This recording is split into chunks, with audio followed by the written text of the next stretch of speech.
Hey folks, and welcome to another Ordinary Men Who Fight Like Heroes podcast. I am Chris Fearing, to be played by Brendan Fraser, and I am joined at the table by... Aaron Bass, who is played by Kenan Thompson. Yeah, this is Capers, as played by, I think we said Jack Black. Your mom! No. Nice. DrunksNDragons, as played by Bobcat Goldthwait! Sweet God. Yeah, I know, right? And we've hit a snag. But it's alright. So we were talking about it earlier, and we figured we need to go ahead and do a second parter to our inside joke rally. But we were trying to think of where to start. So, because it's funny to me, I'm going to say, Aaron, start us off. Oh boy. That was great. That was great. Seth's dad, like grandpa impersonator. Oh boy. That's how I thought you were going with that, but you actually, boy. Oh, you're just gonna toss to me. I have no idea. Oh, you're gonna try that? Yeah, here you go. Yeah. Toss me the incriminating weapon. Yeah. Yeah, I'm trying to think of one off the top of my head. But the one that comes to my mind is which There's like no pictures. Yeah, there's just this weepy ass sound of you going. Thanks, that's really telling us a lot. This is going to be an informative one. I mean, I'm going to have to explain a lot. Skip ahead 5 minutes in the videos, kids, because we'll be here a while. Yeah. Start with Doctor Who. Yeah, anybody who wants to jump in and help me on this can help, please. Start with Doctor Who. You're watching the newest season, and it's the episode with the robots offshore, I believe it's called. And, you're coming to the end of it, and the Doctor is getting in his TARDIS and leaving, and Robin Hood turns, and Maid Marian is now on the scene, and she shows up and then comes to him, and everyone's excited. It's the end finale. Hooray! The day is saved. But there have been robots throughout the episode. This is kind of an important point. It's an important point. There's robots because we're sitting there, and it wraps up. And Seth turns to me. He's just like, they're all just robots. Yeah, I think that was me that said that. Yeah. And it's just like, Robin! Their face transforms into robot mode. Marion! The merry men, yay! Their faces transform. The fucking river! The river transform. Trees! Just this huge. I almost called it Escalade. What do you call it? Huge Escalade. It's so many miles to the gallon. It drives through Sherwood Forest and hits all these robots. It's fucking escalation of just everything turning out to be a robot. Yes. Incognito. And we have since started using that as almost a transition between our inside jokes to further make combinations. Yeah, to further combinations.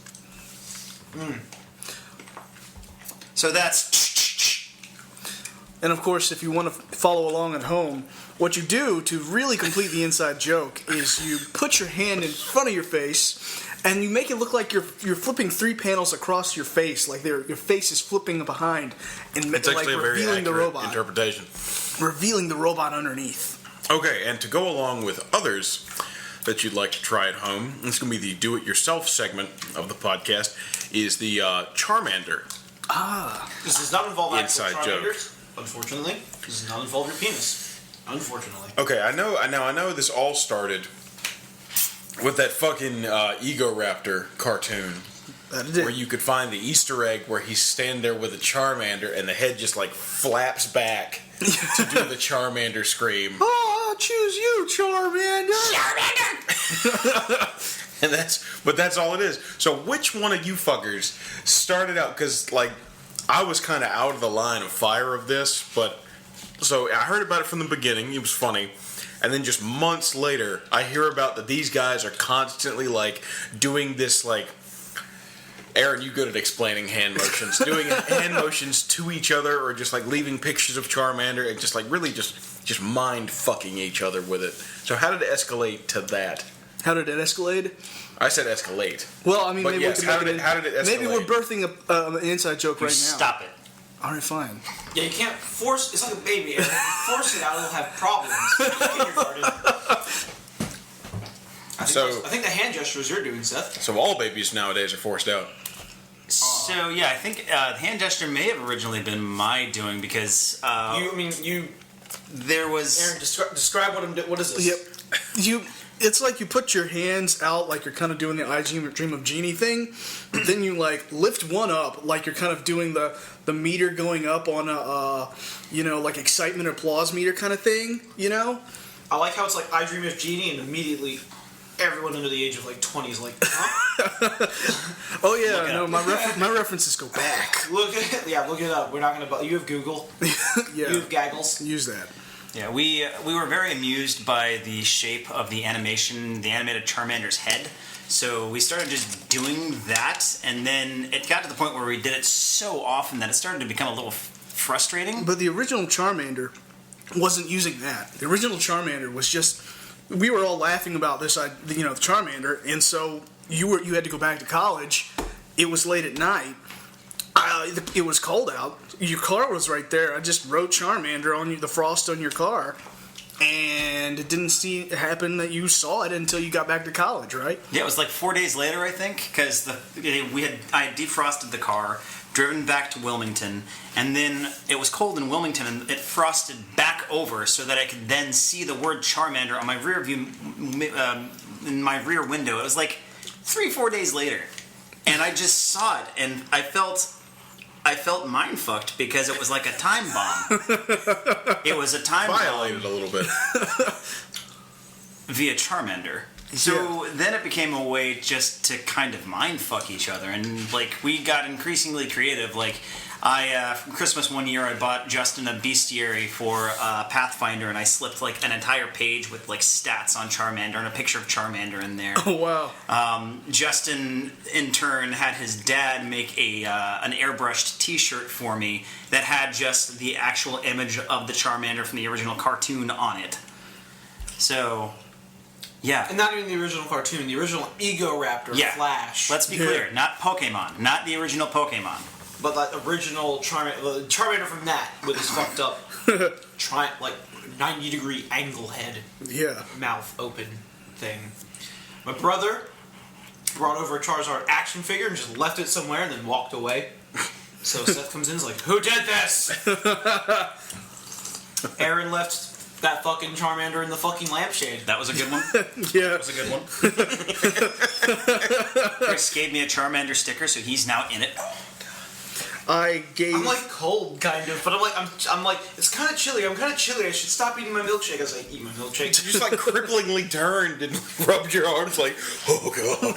It's like you got the shivers or your withdrawals or something. I have the shivers. I'm cold, but just on the inside. I'm dead inside. I guess. That's another one. Yes. When the fuck did that one start? That was from the podcast. Yeah, that's an inside joke that started on this very podcast, folks. For some reason, everyone just thought that was hilarious the way I dropped into that accent. That's right. Yeah. Because it was the whole thing where you were explaining Jenny. Like, isn't that terrible, Forrest Gump? I guess. You're fucking waiting for But that. that's how Forrest Gump is, at least in the book. Now everything is. It's like, oh man, wasn't the movie great, Justin? I guess. And see, here I was thinking that was just Drew being, just gumping it. Drew just gumping it. All right, speaking of my cousin Drew, there was one little one that's kind of started between me and him, and we kind of brought it into the circle, but it hasn't kind of reached the cult status as some of the other things have. So I was sitting in our apartment, and he's playing Destiny because he had bad taste in games, but he's shooting all these people to try to get one of these stupid little objectives done by killing a certain amount of people. And so for some reason, he's running around shooting, and he slowly devolved from like, "Fuck you, man! Yeah, got you bitch!" into just going like, "Swing low, sweet chariot," as he's doing it, and it slowly devolved into "Let my people go," and I don't know why. You're right, Justin. Beautiful. We should have recorded this shit. But so one of my favorite things to do is take words and replace the vowels in it with double O's. Like, what do you put a roast with carrots and potatoes in when you want it to cook over the time where you're at work all day and come back and it's done? You put it in the crook poot. So I just looked at him and said, "Let my poople goo," and he fucking lost it. He started talking about like poople goo, and so we started referring to it as different things to the point where it was like, "Nick, you talking about poople goo?" And there was one night where he was extremely drunk. It was the day after we'd come up with this. So I'm driving him to like Steak and Shake in the middle of the night, and he's drunk off his ass. And when he gets really drunk, he sits in the passenger seat and starts texting his lady friend. And then will like show me texts that he's sending her because he thinks they're funny as hell. So one of the texts he sends her is like, "Oh man, I'm gonna send her, I want to poople your goo." And I was like, "Yeah man, do it." So he sends her, "I want to poople your goo." Granted, she thought it was fucking hilarious when she saw it the next morning when she woke up, along with like his like 7 other text messages in the span of 5 minutes. But so that's where that one came from. But along that same, you talking about poople goo? We've got another one that our friend Orangutan came up with, I do believe. Oh, you're talking about the titty genie? I am indeed talking about the titty genie. Oh yeah, man. Wait, hold up. No, this is going to require some explaining. Yeah. I mean, the punchline is you just go, "Oh, you're talking about the titty genie?" But still, we're explaining lead-ups. What were we talking about? Oh, just having tits. Like just waking up in the morning and you're a dude and you just have straight up tits. Straight up woman tits. And then Aaron thought like, "Oh, you have like tits in your face. Like your strippers around or some shit." And I'm trying to explain like, "No, dude. Like, I mean like you just have tits." You wake I up couldn't and you believe that shit. I was like, no, that's not. I'm not hearing that right. Yeah. Something is missing here. Yeah, he's just like, "Oh, he's trying to turn into a spin doctor so hard into something positive." He's like, "Oh, you're talking about the titty genie?" I'm like, "What the fuck?" It's like, no, Aaron, you have tits. Oh, you're talking about the titty genie. I was like, "Dude, who's the titty genie? What lamp do I have to rub to get that thing?" It was so good because he just wouldn't, like he knew it deep down. You knew that Justin was just talking about like you gaining women breasts. You were just like in your mind, it's like, no, that can't happen. It has to be the titty genie. This has to be a good I titty get the genie. titty genie. I'm just like, "Give me tits." Not the And I get Wishmaster tits, and I'm like, "Yes." That's awful. Okay, and so from tits that leads us to what's going to be on the tips of the tits, the nippular regions, and the phrase "chappy nipples." Oh, wow.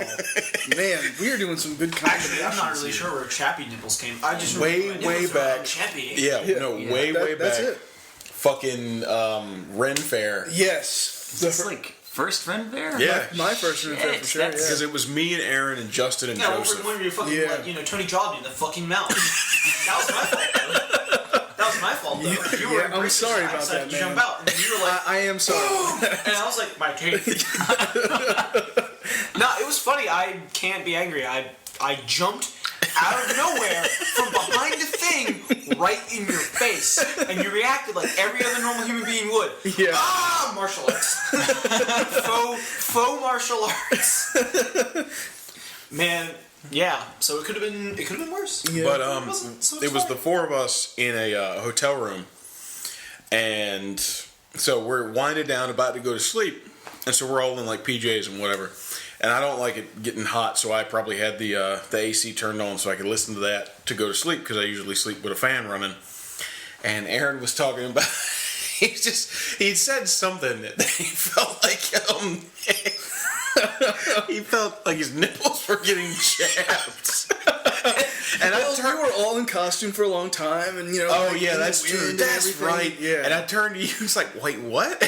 And you looked at me like I was an idiot and said, "My nipples are all chappy." chappy nipples. And that's where it started. So just like, that birthed both chappy nipples and my nipples are all chappy. Why is it that Aaron has all the inside jokes that have to do with boobs? Well, goddamn. that's excellent, because that leads us to one more Ren Fair inside joke. Yay! Which is I can't. I was a part of that one. You Can't were prevent indeed. ignorance. For the hell, I don't really know what possessed us. It was April Fool's Day. It was that. Okay. Right, it was. That's good enough. So I was hiding outside because it was like we were all in separate hotel rooms. hotel room that day. Which, thinking about that, it kind of blows. Everyone's just kind of hanging out in another hotel room. I'm like, man, whatever. But I'm like over there, mine being all sulky or some shit, and Jeff's there, so I guess we'll be all sulky together and some shit. So I'm sitting there, and all of a sudden there's a knock on the door. I'm like, oh, cool, my friends decided to come over and say what's up. I open up the door. It's just fucking Aaron in the nighttime, shirtless, dancing around. Fucking, aren't you seeing like milkshakes? Yeah, I did. Yes. And I'm just looking at him, and looking at him in the situation. And I'm just like, I can't. I can't look any longer. Nor can I kind of really take my eyes away. God, Kind of It like is hypnotic. awful. But this was all summed up into the one statement: I can't. Yeah, no. I think So from the other side of the equation, we thought it'd be funny if Aaron knocked on the door and like jiggled around singing the milkshake song. So I'm in the bushes filming, kind of like a back angle of Aaron, somewhat door frame to get Justin. So we send him over there, and he like knocks on the door. As soon as he And you opens guys the had to door, psych me up a lot for this. Yeah, no, I we was did. like, no, I'm not doing this. yeah, No. but you still like fucking went over there and did it, and you opened it up and just like, fuck. I remember because you did the singing, and then Justin just like visibly kind of crumples in on himself. It's like I can't. And then Aaron finished the lyrics, and then reached forward and shut the door on Justin and ran back to his hotel room. Like this is before any of us started drinking too, which is like, that just makes it that much better. Yeah. Justin's over there farting his brains. You're right. I don't I'm think cracking him off. I don't think of him as farting. I think of him as my anus making sighs of relief.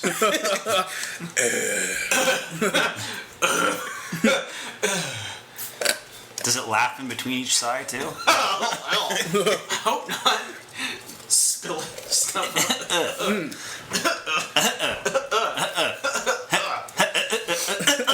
Scratching him off the list, Captain.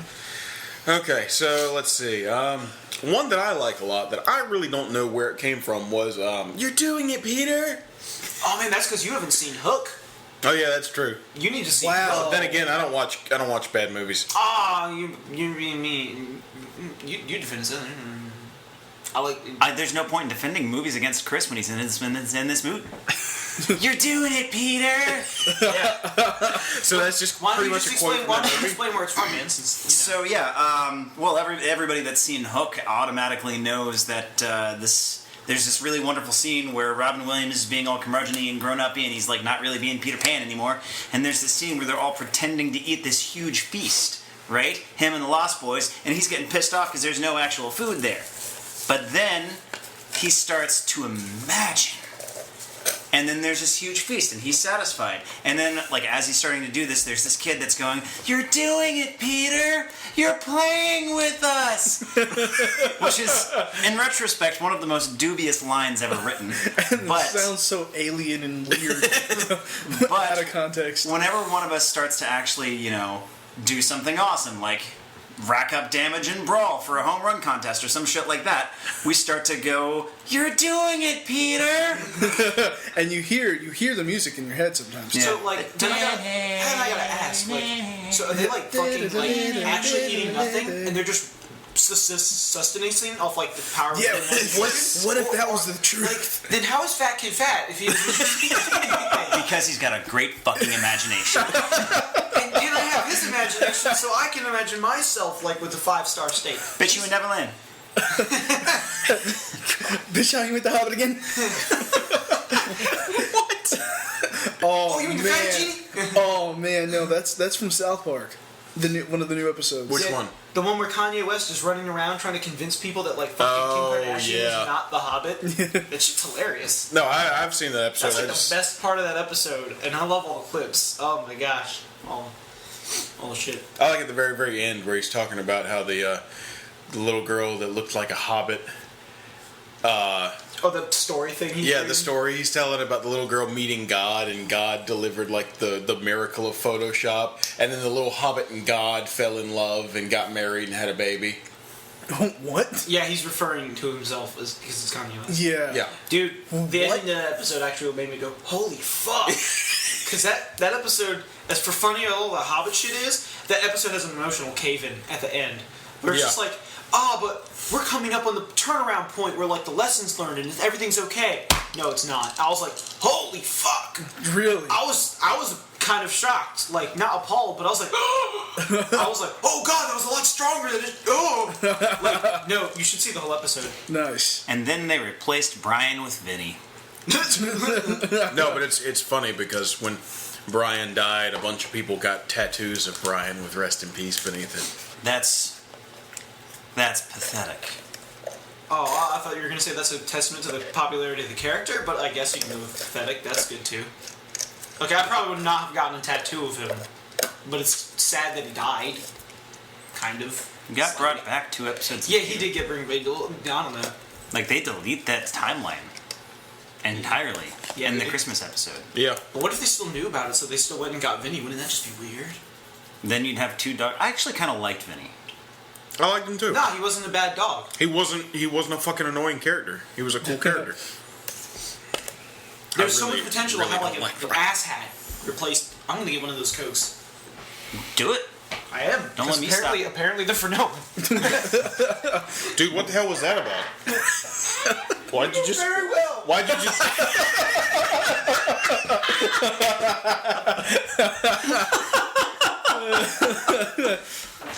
Oh, I just realized with this closet here, we can do those far away yells right in the middle of someone saying something that sounds really fun. I love that, like, that amuse. You shut up. Child molestation. Okay, so Seth, here's one because I don't remember where this one comes from either. Hit him in the nuts. Cool. Wow, Oh, man, man, that's that goes back back in to the day. high school. Yeah. Okay, so like senior year in high school. Aaron and Chris and Seth and a couple of our other friends had this distance learning class where we just watched movies. And one of the movies that we watched was fucking Cinderella Man. Yeah. And That's right. fucking Paul Giamatti plays like the trainer-ish character, and then one day I could just see, because it's Paul Giamatti, he's kind of a fuck. I could just see him saying to Russell Crowe, "Hit him in the nuts," and then automatically it cuts to a clip of the Death Star exploding after Russell Crowe punches somebody in the nuts. Either that or like the Like the light X-ray. flash bulbs. Oh yeah, Man, like we the had, I flash guess, bulbs. a couple of those. Yeah, because the one I remember is like him doing the punch, and it's like the X-ray of the dude's like boxing shorts, but you just see 2 miniature Death Stars exploding with those rings and shit like that. Nice. So it's the punch, moment of hesitation. I imagined or remembered at least like flash bulbs from those times, like one going off. Yeah. Hit him in the nuts. Man, no, that also what we used to do from that same period. I would take. Oh, I'm like A League 5 of Our inches Own. shorter now. The League of Our Own part with the you can't really. I'm trying to explain it, but you know. I'm gonna take it way back to high school with one that's not even on there. Have at it. Pickle Weasel. Oh, I didn't actually make that one up though. No, I know. I utilized the shit out of that though, because that was hilarious. where's it from? That 70s show? Really? Yeah. One of the circles where they're in the basement, obviously smoking weed, but not smoking weed. Yeah. One of Ashton Kutcher's things is like they're all just sitting around talking about stupid shit. He goes, "You know what's a funny word? Pickle weasel." Really? And then it goes on, and then Ashton Kutcher became a fuck and never did anything good ever again. But Hey, and so I was like, he did that one. No, never mind. Continue. You're "Checks right. out, all right, Checks out. checks out, we're good." But so I started. We were in Masterpieces of Cinema, or what was it called? I was in the class Justin was in. No, it is. No. Intro to Cinema. Was Intro the to Cinema was the high school one. Yeah, like they changed it to like film, or when I took, that was a different time. You know what we also used from that same period of Intro to Cinema? Huh. Put that in your book. Right? Dances with Wolves. These are mostly references to Yeah, movies. I was just gonna say we ended up quoting the movies a lot. So, Yeah, a lot of our inside jokes are just quotes of other things, half combobulated into special meanings that mean shit from the day they were made. Yep. Like and this is a very endearing, heartwarming story. But back in our college days, so very far away, Justin and I were roommates. And since I thought it would be kind of special and I wanted to read it myself, I decided to read Justin a bedtime story. One chapter a night before bed. And we read Beware the Snowman by R.L. Stine from the critically acclaimed series of Goosebumps. I'm not sure exactly how I actually relate this experience to outside. Like, it's like, oh yeah, my best friend who's my roommate read me fucking R.L. Stine books to go to sleep. Oh no, it's okay. It was 2006 and we were like 18 years old. Why? Dude, What the fuck? Dude, it wasn't 2006. It was sophomore year. It's 2007 and 8. That's fine. That's We were in cotton, man. That was the year of Resident Evil 4. That was the year of Resident Evil 4. But most of my life was terrible action lines and fucking amazing gameplay. That game was the shit on. But best. it became the joke that the title of that book was Biwa Snamen. I'm not sure where that initially came from. I don't know, but It was from your English butler guy, right? That's right. Fuck. Dorman? Yeah, Chris's actual English butler. Dorman. Had Yeah. He lives in the cupboard under the stairs. Yeah, Yeah. yeah. And he's got a son and like his dad, who's a cranky bastard who likes ruining people's days. But it was Biwa Snamen, and the tagline was "the is implied." So that's where that came from. I like that one. I like that one a lot. I like that one too. No, I enjoyed that story. It was nice. You did a good reading. Thank you. I kind of was like, oh, will we do another one? But we kind of didn't actually. And we read I read the word stammered 47,000 times. Yeah, no, I know the word stammered from R.L. Stine. Just kind of period. I am familiar with the word stammered. Apparently, I want to go through Stephanie Meyer also uses stammered a lot or something. I want to actually go through the R.L. Stine books and do a stammered count. Ooh, that's asking for trouble. Well, I will feel like a genius. I'll be like, yeah, fuck you guys. Not you guys, but like people on the internet who think they know like trivia things. I know how many times the word stammered appears in Jesus Christ. I have no life. So Aaron, Uh-huh. you're playing Smash Bros. Somebody throws down a Pokeball and Piplup pops out. You know, I have a lot of problems with the Pokemon in Smash Brothers for some reason. Why is But particularly, there's one I'm going to talk about today at least. At least one. Maybe more than that. Yes. Who really gets on my nerves sometimes, and that's Piplup. It used to be Squirtle back in the day, you know. But Piplup really, like, gets my goat because she can sometimes just skate right off the edge of the stage and take you with her. And that's not cool. Which leads us to our other inside joke. So we're playing, and then Piplup's summoned, and Aaron's playing like Snake or some shit, which is Yeah. cool. And he gets hit by this Piplup, but like his physical him reaction is perfect because he's like, Piplup, no, fuck.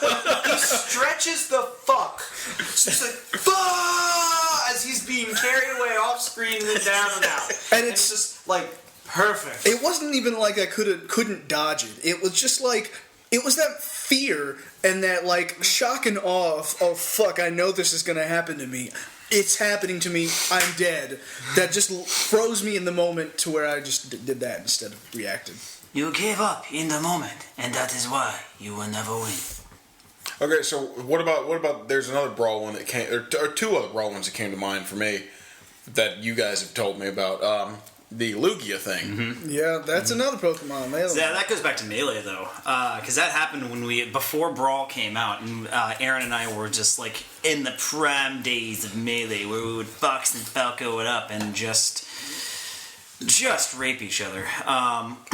But for one match, we were playing with Pokeballs on, and in Melee you can get Lugia and Pokeballs. And Aaron had tossed the Pokeball at me as Fox, and for those of you that have played Melee or any of the Smash Brothers games, you know that Fox has a deflector shield. I managed to deflect the Pokeball, but this was at a point that Aaron didn't know. It was early days for me. He didn't know that if a Pokeball was deflected, the Pokemon on the inside of said Pokeball then becomes foxes. So Like it becomes owned by the guy that like it's like he threw it instead. yeah. So Lugia pops out, and of course Aaron's like, "Oh fuck yes, I won the match," and he goes to greet his Lugia by jumping towards him. But the quote is, "Ah, Lugia," and then he goes and jumps towards Lugia and promptly gets fucked. So whenever Lugia appears on screen, that's usually what I say. Ah, Lugia. And then it turns out no, Mimics. Oh, you can't hear that, but it Justin just cracked one off. It hurt though, so it's okay. You didn't hear it, but trust me, it. Let's get broken. Okay, bad. so what was the? I'm sure it will drift. So what was the? What brought about? Shoot me! Shit, man. Shoot Wow. me. Yeah, that is one. You'll be yelling in a couple minutes. Okay, so I believe Oh, sweet God! His mouth was all open too. I believe "Shoot Me" came from a period after. I'm sorry, we gotta take a break because Justin's laughing his ass off My here. people go. Let my poop. Here, Seth, you like the smell of this stuff, don't you? Not really, but like Yeah, we do. Would you like a cup of ass? And the piss we just drank. No, apparently. That's a good one. Oh man. Okay, finish the shoot me, and then I'll tell that one. It was at a time where Aaron and I hadn't played together. It was back still. It wasn't Melee or Brawl. It could. What I'm thinking of makes it have to be Brawl, but I'm not sure. No, it was Brawl because it was with the Dragoon parts. Yes. So we were playing Brawl, and it had been a while since Aaron and I had played together, so we were a little rusty, but we were really into like staying on the stage so that we can continue fighting, because we're retarded and don't like to win. But guys, was it you or me that was getting ready to die? I was gonna die. Yeah. So I had gotten all the Dragoon parts, and for some reason Aaron was getting ready to die. But he was like floating almost at the end of the stage. He was floating in the air, almost at the end of the stage, and he really wanted to stay on the stage. So like, I have the Dragoon parts, and I'm getting ready to fire at him, and he goes, "Shoot me!" Because he wants to stay on the stage, not realizing that me shooting him would just further his doom. Nice. Okay, so the thing Seth just quoted was all the times riding back and forth from Greensboro, during our college days. Justin and I came up with something that we would like a little bunch of shorts that we would call car games of us just doing different shit to preoccupy ourselves in the car. One of them was I had like a 6-pack of Mountain Dew bottles in the back, and Ethan was going to be asleep in the back seat. And like, ask me if like he could have one of my Mountain Dews as he was drinking it, and I'd tell him no, and he would just kind of like look at Justin, and Justin would kind of look at him wordlessly, and he would just keep drinking them. And then like later on, I would ask for a Mountain Dew, and he would pass me one, and it would be like filled with this yellow liquid. Where he had filled it back up himself. So it's just me opening the top, and Justin's like looking at me, realizing what's going on, and I take a sip, and it's like, huh. And then it just goes further on, and I'm pissed as shit in the driver's seat, and Justin's like kind of waiting for it to pass, and Ethan's in the back like kind of scared, and I'm like, oh man, look at the sign, guys. There's a Walmart here. There's a Target, and there's a McDonald's. We should go and get Cokes to wash down the piss we just drank. But so that was an old one, but that one's a good one. That's weird because I thought of a completely different inside joke when Seth mentioned that. I thought of the take a piss. Would you like a glass? Yeah. That was like that song that. I was like That was back in the day when you carried your recorder around all the time. Yes. And My yes, phone has an audio memo recorder. Yeah, So we can these bring those days back. Yeah. And we are talking about those little like plastic screw together flutes that you have in middle school. Aaron brought his recorder all the time. He's like, Aaron, what are you doing? Oh, Aaron's playing for us beautiful music. What is it? Fucking. I was gaming earlier tonight. I was like fucking. My character was an elf. I'm like, man, elves only know like one fucking musical instrument. This is a skin flute. Someone's like, play us a song. I'm like, nah, I haven't been in a band in a long time. Nice. Okay, Hello. so what is this? What is this Mr. C thing? I'll be right there. So this is a recent development since I've been going to Catholic University. It's censored out or whatever to defend the names of those involved. And It's no secret. in my department, we have a head janitor who is just the sweetest elderly black man that there ever was. And his name's Cecil, but he goes by Mr. C. And Mr. C is kind of simple, but he's very enthusiastic. And every once in a while, he'll come into work drunk. Unofficially, that's my theory. But I digress. It was wintertime, and one of the things that he is quite fond of telling people is the weather outside. And if it's cold outside, he will do something along the lines of, it's cold outside. And he'll do like that knowing, he'll get that knowing look in that one big eye. And he's got like that shudder. Oh my god. Yeah. Other quotes from Mr. C are, about staying in your parents' house. And you can't be doing what you want to do in your parents' house. No, you can't be doing none of that stroking. Oh my god! And then, man, they done asked me to work on New Year's Day. I said, nope. And here, when you were talking about it, just the sweetest elderly black janitor, I was about to just go, no, so master, so I get them floors clean real nice. It don't take me but 15 minutes to mop that stairwell. I don't know why they got me scheduled doing it for an hour. It's cold outside. When Seth told me about this guy, I'm like, he's called Mr. C because he's like Mr. Caricature, right? Because this is like a caricature that you see in a comedy. A character where you're like, man, I like him. He's hilarious. Like, I can't. Like he's the real person. janitor on That's Scrubs amazing. or something. Now, when you said Mr. C, and we're talking about the Catholic University you went to, I thought you were talking about someone else, and I thought this was going to be hilarious. No. Mr. Christ. Yes, I got you. Mr. H. Christ, Yes. attorney at law. Hilarious. Thank you. Okay, actually, I thought of another one though. I Go thought for of it, another go one for that it. relates to Mr. C in a tangential way. Night Driver. No. oh, there we go, because I have hardly heard about this one. Yeah. Okay. So, on the way, we were driving up to DC. Who was? Me and Seth. Just you and Seth? Yeah, Yeah. recently. Yeah. Gay stuff? Gay stuff. Kinda, yeah. Gay stuff. So we're driving up there. It's night and dark, and we were just like talking out of our asses, not really having much to do or say. We're kind of trying to keep ourselves awake by entertaining one another. Yeah, trying not to die from our own farts. And we were driving tonight, so I was just like, Night Driver. And, just said that a couple times. We thought of it, just funny shit to say to it, as if it was a movie or a TV show.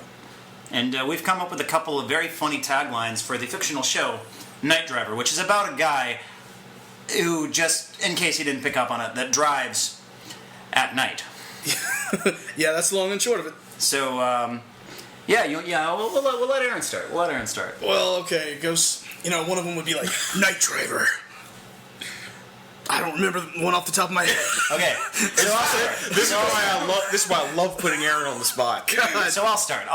One of my favorite ones is just Night Driver. Not wanted for murder, needed for murder. There we go. All right, and then Night Driver. He treats ramps like roads and roads like bitches.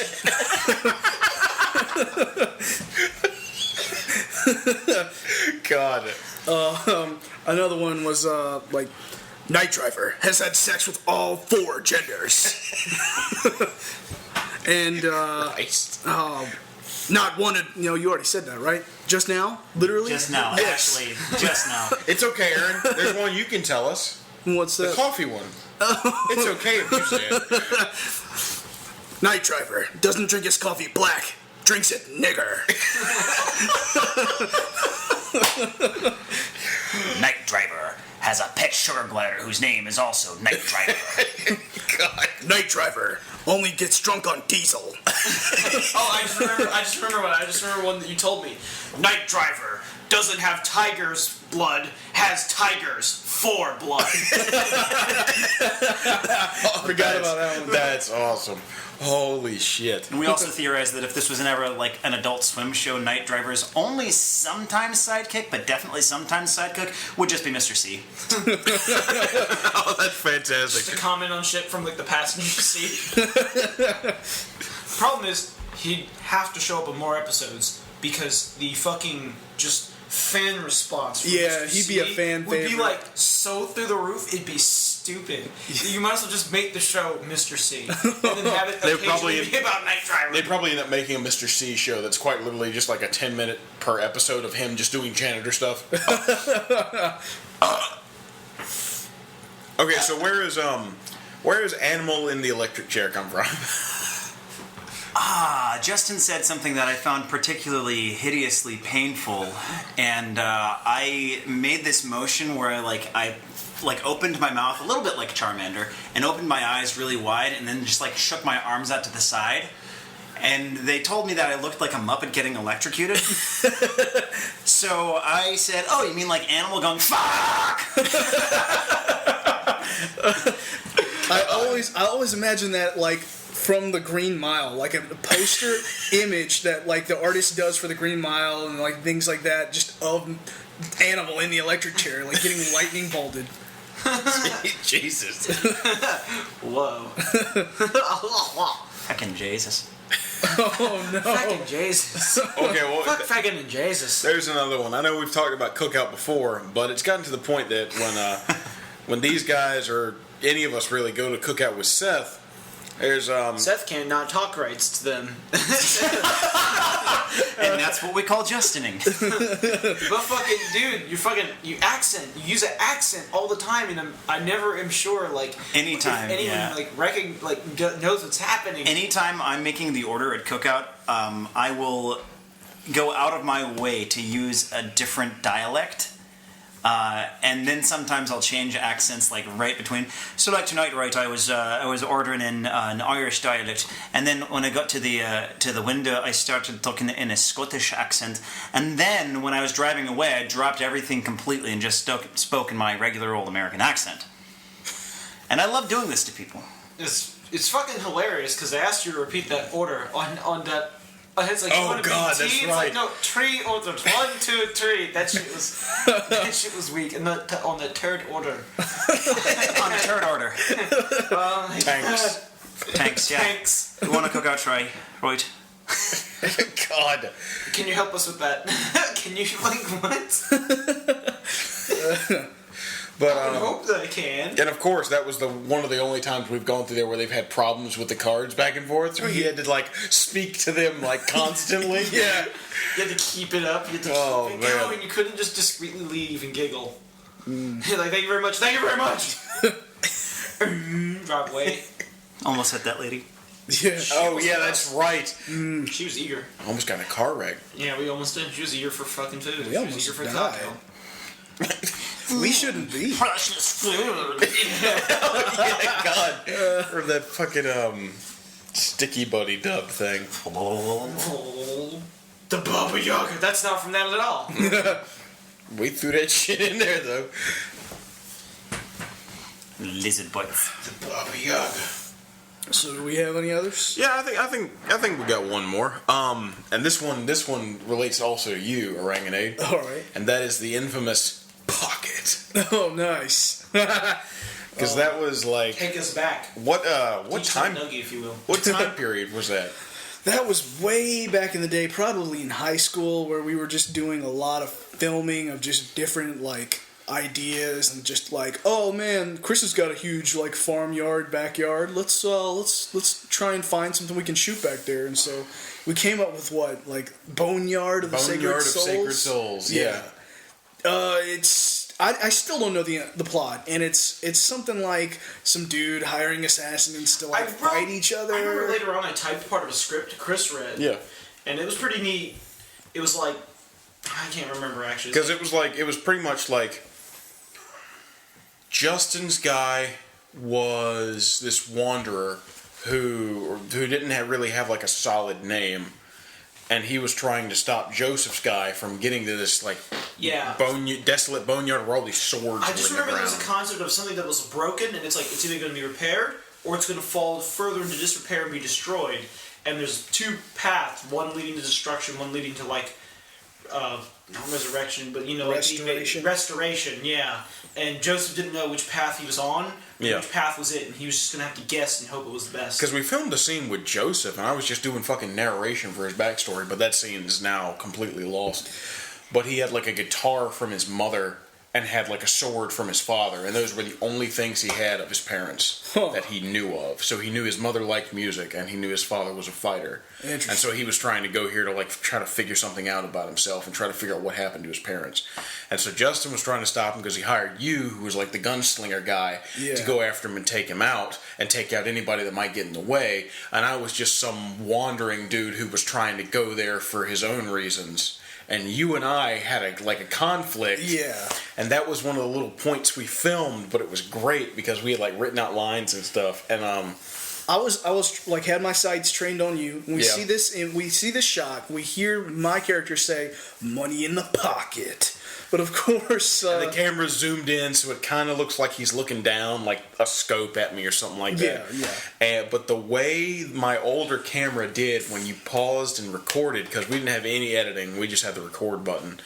But so quite literally, it went from the shot of you laying on the ground, like looking past your rifle, going, "This murderous bastard will never know what hit him." Nice. And the next shot was me walking through the field, super close up, and Aaron just going, "Pockets," and that was it. Yeah. All and then the next shot was like me like jumping out of the way of like a gunshot, quote unquote. And then it was the conflict, and just that's just where it started. And then we fucking flipped shit when Nathan Fillion's voice in Firefight, whenever he throws a grenade every so often, he'll just yell, "Pocket!" We're just like, yes! Awesome. Nathan Fillion knows our movies. Those are weird homemade movies no one saw. No, I love, man, it makes me play some Firefight now. Actually, listening to Drew degrade into just being like, swing low, swing. That shit makes me want to go home and play Reach.